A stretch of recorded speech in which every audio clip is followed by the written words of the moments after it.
Honoráveis ouvintes, sejam muito bem-vindos a mais um episódio do Extramuros. Sou Washington Clark dos Santos, seu anfitrião. Neste conteúdo, dividido em 2 capítulos, vamos explorar um tema extremamente sensível, controverso e estratégico para a segurança pública, a política criminal e o sistema prisional brasileiro: a narrativa do chamado encarceramento em massa e os possíveis erros metodológicos utilizados na definição do déficit prisional no Brasil. Nosso convidado é o professor Alan Fabiano, autor do artigo Déficit Prisional, do erro metodológico ao viés informacional e a falácia do encarceramento em massa, no qual propõe uma releitura crítica das estatísticas prisionais brasileiras, sustentando que o problema central do país não seria o excesso de encarceramento, mas sim a escassez estrutural de vagas diante da realidade criminal brasileira. Ao longo desta conversa, abordaremos metodologia estatística, reincidência criminal, cifra negra, política prisional, guerra de narrativas e os impactos dessas interpretações sobre a formulação das políticas públicas de segurança e justiça criminal. Professor Alan Fabiano, seja muito bem-vindo. Satisfação tê-lo em retorno, pelo qual manifesto os meus agradecimentos por teres aceitado o nosso convite e, mais uma vez, iluminar este canal com a sua participação. Em seu artigo, questionas diretamente a narrativa tradicional do encarceramento em massa, afirmando que o problema central do Brasil seria, na verdade, um déficit estrutural de vagas prisionais. Podes esclarecer quais foram os principais elementos técnicos e estatísticos que o levaram a construir essa tese? Muito obrigado, meu caro Dr. Washington, pela oportunidade de estar tratando aqui com vocês a respeito do nosso trabalho sobre o erro metodológico do cálculo do déficit prisional. Quero cumprimentar também aos ouvintes do Extramuros, meu fraterno agradecimento a todos. Sim, há um erro metodológico que leva a uma narrativa equivocada no meio acadêmico e da segurança pública denominada de encarceramento em massa. Essa narrativa se baseia na ideia de que a superlotação nas unidades prisionais é resultado de políticas públicas que visam o encarceramento indiscriminado de pessoas. Entretanto, superlotação e encarceramento em massa não são sinônimos.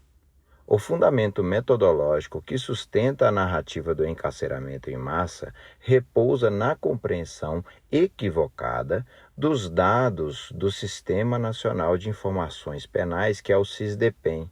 Para exemplificar, em seu relatório divulgado em dezembro de 2023, diz que naquele ano haviam cerca de 642 mil pessoas presas no Brasil.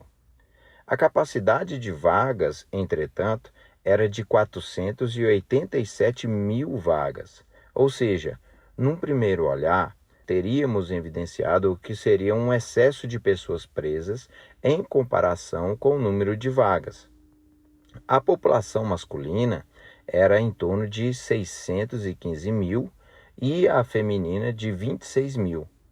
Ou seja, o déficit de vagas foi anunciado como sendo então de 155.283.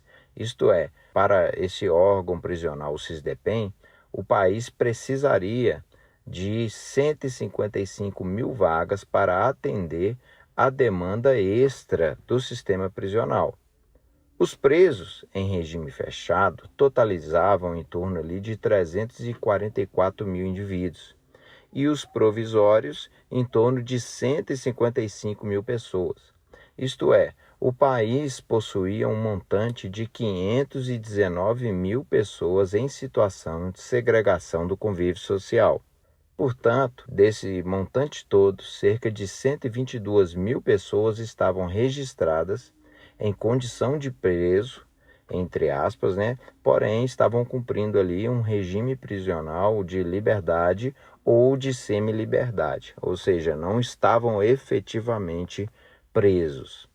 Baseado nesses dados, muitos pesquisadores, governos e até instituições passaram a publicar relatórios para a sociedade, tentando mostrar que haveria ali um excesso de pessoas presas, em torno ali dos quase 156 mil pessoas. Isso seria produto da política de segurança voltada para, em tese, o encarceramento de indivíduos a todo custo. Contudo, esse silogismo não tem base científica. A discussão sobre o erro metodológico, ela está aqui. O vetor de definição sobre o que é encarceramento em massa está assentado apenas na cifra da superlotação. E a superlotação, nós não duvidamos que ela exista, nós acreditamos que, de fato, temos superlotação. É óbvio que existe. Porém, esse estado de coisas não é fruto de uma política de encarceramento em massa, mas da falta de vagas. É uma questão de demanda e oferta. Há poucas vagas para um número demasiado de infratores.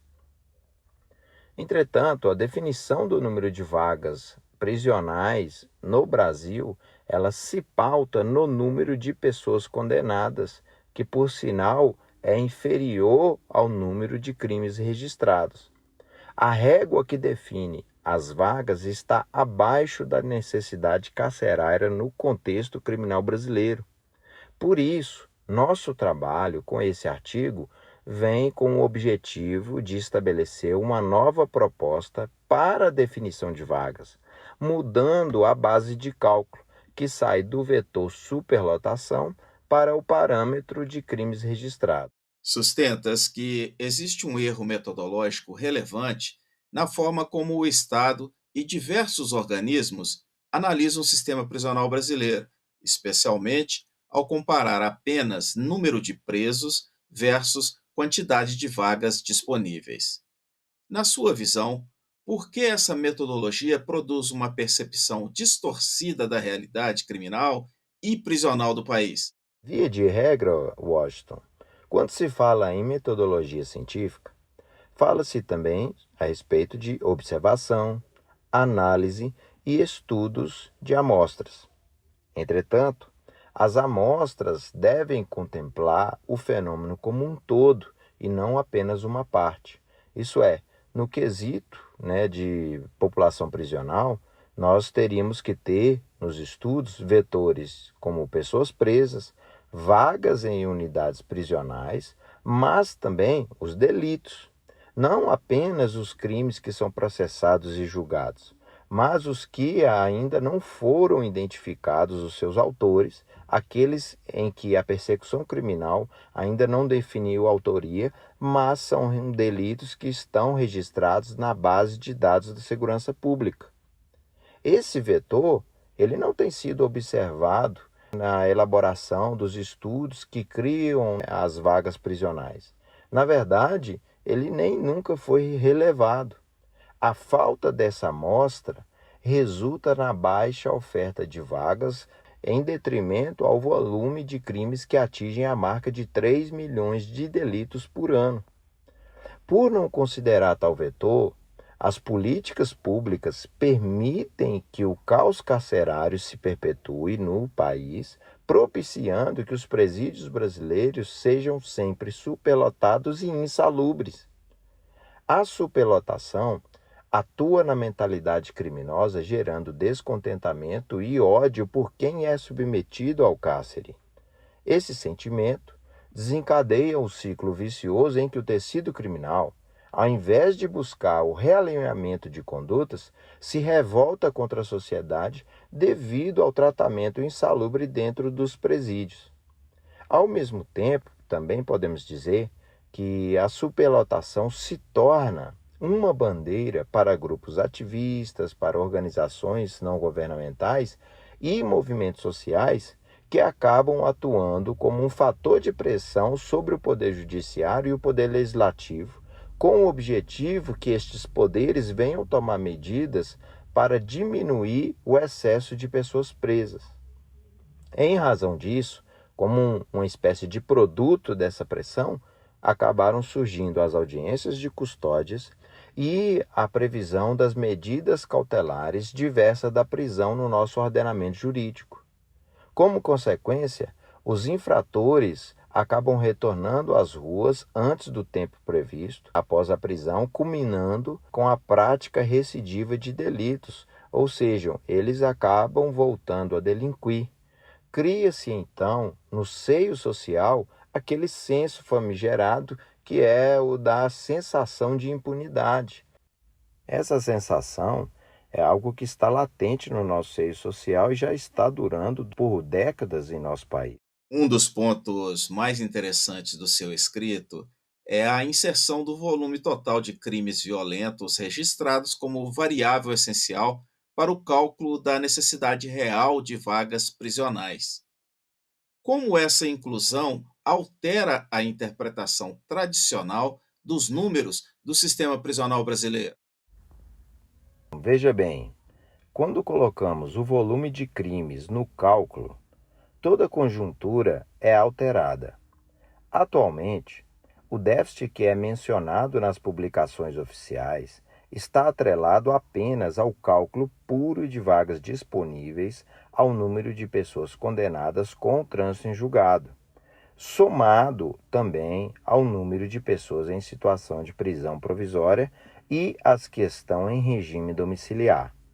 A soma de todos esses componentes é muito superior ao de vagas prisionais disponíveis. Isso cria um excedente que resulta na superlotação, do qual equivocadamente acabam muitos chamando de encarceramento em massa. Contudo, para sermos precisos quanto ao panorama do cenário criminal e prisional brasileiro, a mensuração correta deste parâmetro deveria abarcar o volume de crimes cometidos dentro de um lapso temporal no país.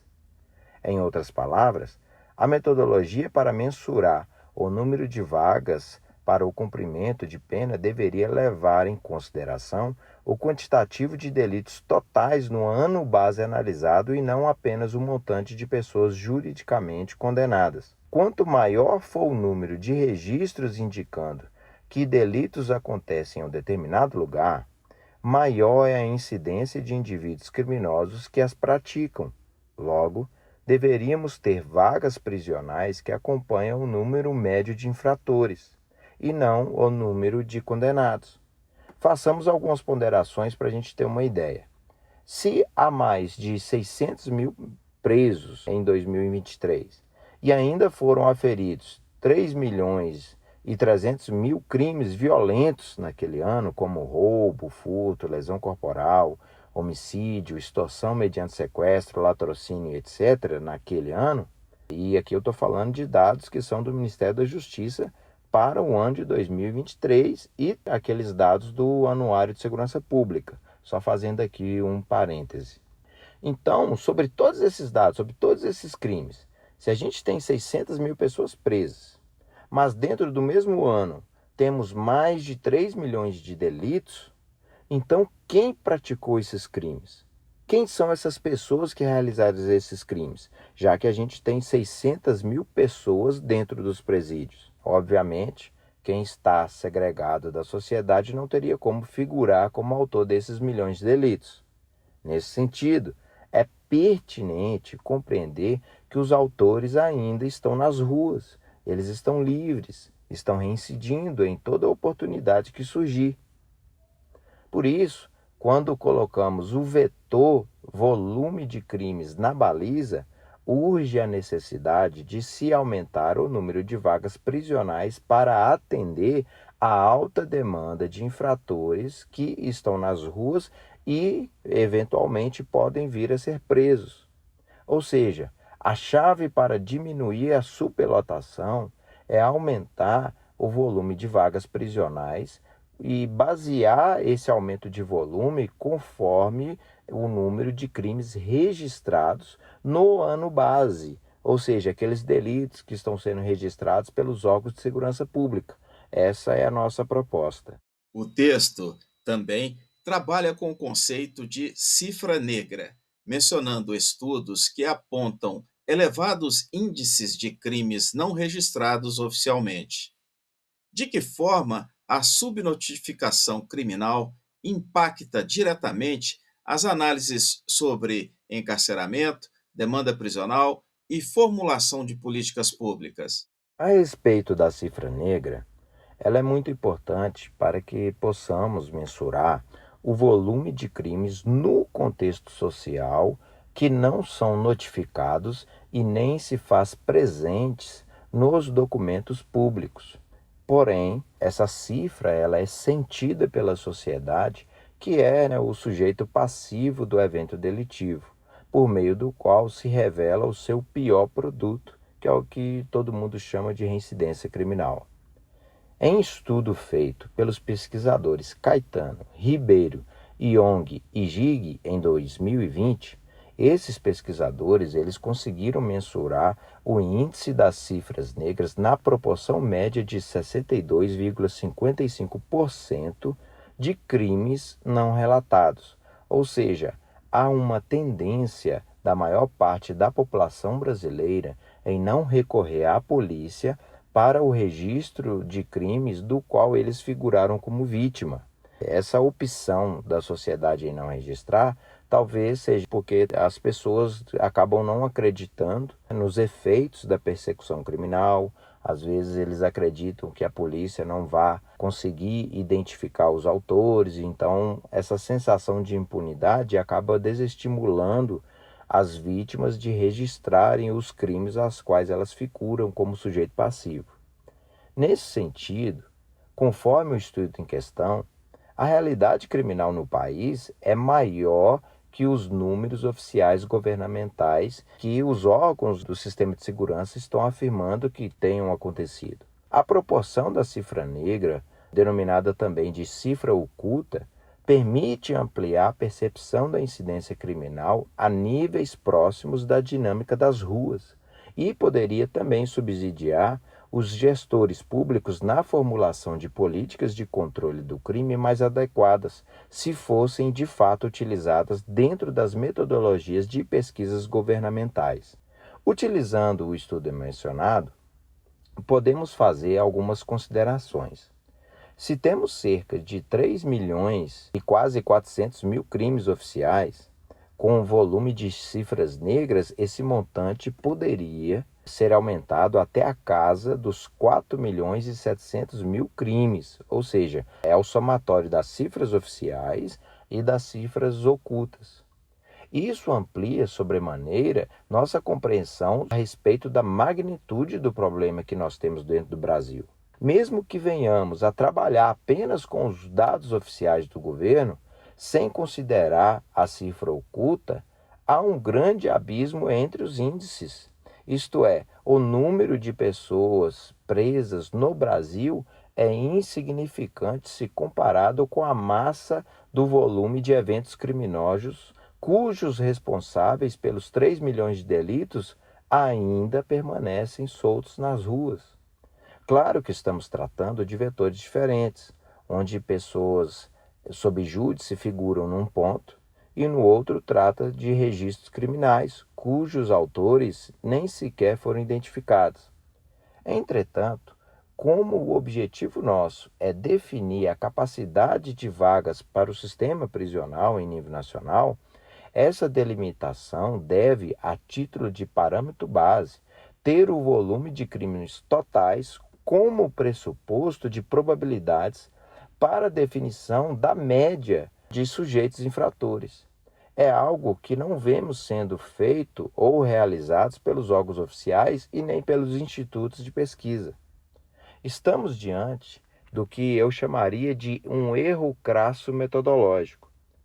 Difícil entender como que, até os dias atuais, nossos intérpretes das estatísticas ainda não estabeleceram uma metodologia que estimasse a taxa média de vagas prisionais considerando o volume criminal.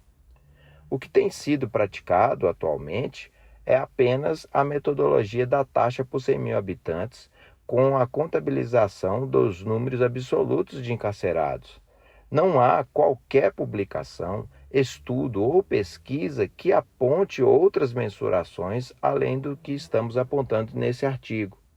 Com isso, a política prisional em nosso país enquadra-se nos moldes internacionais de análise do sistema prisional e a relação com os índices criminais. Ou seja, é o que nós denominamos de uma política de estudos monocular, anacrônica e pouco producente. Você menciona que o uso seletivo de estatísticas pode gerar verdadeiras guerras de narrativas, permitindo que os mesmos números sustentem interpretações completamente opostas sobre encarceramento e política criminal. Como avalias o papel do viés informacional e da construção narrativa no debate público sobre segurança e sistema prisional? O Brasil, ele figura em 16º lugar no ranking mundial de população prisional definido pelo Instituto World Prison Brief, que apontou uma taxa de encarceramento de cerca de 390 por 100 mil habitantes.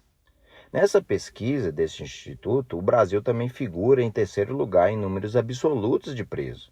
Todavia, é imperioso falar que esse instituto também não traz nenhuma amostra sobre a taxa dos crimes totais dentro da escala por 100 mil habitantes. Se trouxesse, esse vetor seria suficiente para equalizar a balança comparativa e dar ao tônus estatístico uma conjuntura mais próxima da realidade criminal dos países que foram analisados por este órgão. Na publicação oficial, países como Estados Unidos, China, Índia, Brasil e outros aparecem como sendo nações com grandes volumes de presos, o que, num olhar preliminar, sem fazer o justo juízo de valor sobre os dados, poderia interpretar que são países com políticas prisionais de mero encarceramento. Porém, em nosso artigo, nós buscamos introduzir uma nova fórmula comparativa com o intuito de estabelecer o uso dos mesmos dados oficiais, incluindo, entretanto, o número de crimes totais dessas nações, ou seja, de todas as nações que são mencionadas. Após a inclusão, o quadro geral, que antes era muda completamente. Ao analisar os gráficos, a percepção acaba se alterando, saindo daquele raciocínio inicial de que esses países possuem uma política de alto volume de prisões, para uma conclusão imediatamente oposta. Na verdade, esses países prendem muito pouco quando se considera o volume total de crimes existentes. É importante ressaltar que os crimes totais incluídos são os oficiais, ou seja, são aqueles que foram divulgados pelos órgãos oficiais de cada nação. Não colocamos à baila o vetor dos crimes ocultos, ou seja, da cifra negra, para tentarmos dar aí um tônus mais preciso a respeito dos dados dos países estrangeiros. Talvez, se assim o fizéssemos, a noção poderia ser ainda maior, até mesmo mais chocante. Mas, por respeito ao critério da metodologia científica, optamos por apenas incluir os crimes oficiais, haja vista que seria necessário compreender os aspectos regionais de cada país no que tange às cifras ocultas, o que acabaria tornando o nosso artigo mais complexo. É importante salientar que as narrativas ideológicas precisam se valer das estatísticas para se sustentarem. Isso vale para qualquer tipo de viés. Entretanto, quem trabalha com números sabe que não basta apenas tratar os dados de forma fria. É preciso observar de maneira ampla as amostras gerais, específicas e as exceções. Neste caso, quando nós analisamos aqui os crimes totais, eles fazem parte da exceção. Isto é, aquilo que é frequentemente ignorado pelas publicações oficiais e governamentais. Ao fazer isso, qualquer narrativa acaba perdendo o seu sustentáculo, pois a amostra não observada geralmente interrompe o fluxo do raciocínio simplório. Ela exige um olhar mais preciso e muitas vezes multidisciplinar quando a gente insere os crimes totais dentro da análise. É como um prisma. Se você olhar apenas por um ângulo, não estará observando o objeto como um todo. Se faz necessário, então, olhar por todos os ângulos para, de fato, compreendermos o objeto totalmente. Fazendo a analogia com o prisma, nós incentivamos a inserção do critério de crimes totais dentro das análises da taxa por 100 mil habitantes para que, de fato, venhamos a compreender o fenômeno total de maneira precisa e alinhada à realidade. Honoráveis ouvintes, vamos fazer uma pausa. Neste primeiro bloco, compreendemos como determinadas metodologias estatísticas podem influenciar a percepção da sociedade sobre o sistema prisional brasileiro. Discutimos o conceito de encarceramento em massa, a questão da cifra negra, os desafios da mensuração da criminalidade e os riscos decorrentes dos vieses informacionais presentes no debate público. Mas, ainda, há questões fundamentais a serem exploradas. Como o Brasil se posiciona quando comparado a outros países? Os modelos internacionais realmente permitem afirmar que vivemos uma política de encarceramento excessivo? E, principalmente, qual seria uma metodologia mais adequada para dimensionar a real necessidade de vagas prisionais no país? Para ouvir sobre essas questões que convido a audiência para o conteúdo da próxima semana, no segundo capítulo.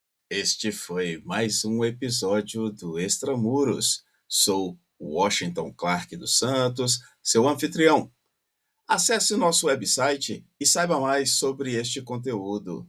Inscreva-se e compartilhe nosso propósito. Será um prazer ter a sua colaboração. Pela sua audiência, muito obrigado e até a próxima!